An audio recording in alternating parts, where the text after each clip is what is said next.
Kje so možnosti za gospodarsko sodelovanje med Slovenijo in Južno Korejo oziroma poslovne priložnosti za naša podjetja?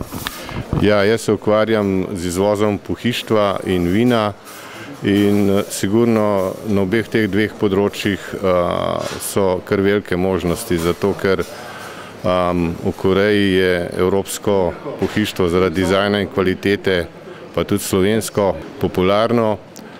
Kar se pa vina tiče, pa tudi jim je všeč in kvaliteta našega vina, pa recimo tudi dizajn steklenic iz Goriških Brd od Kogoja, recimo tudi to je en selling point.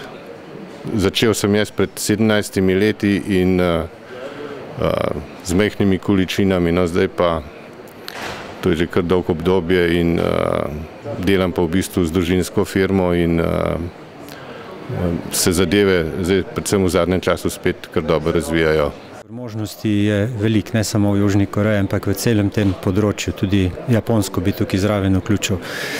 Seveda je pa treba vedeti, da oni k nam ne bodo prišli, ampak moramo mi narediti vse za to, da pridemo k njim, da jim predstavimo naše proizvode, da vzpostavimo dobre kontakte in to je potem na nek način osnova, da lahko sploh zaštartamo na tem področju.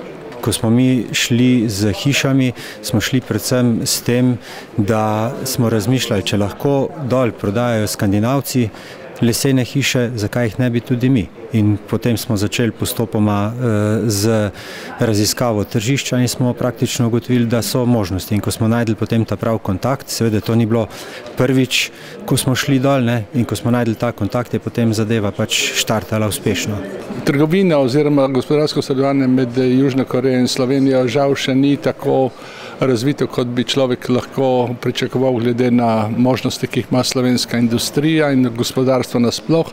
Mislim, da so največje možnosti, tu se je slovenska industrija še najbolj uveljavila v proizvodnji oziroma izvozu v Korejo nekaterih delov za avtomobilska industrija. Avtomobilska industrija v Koreji je jasno to vsi vemo, ena največjih panog industrijskih in tu mislim, da so slovenska podjetja, zlasti recimo Rotomatika iz Idrije, pa tudi druga, cel ta grozd, ki dela za avtomobilsko industrijo, ima velike možnosti.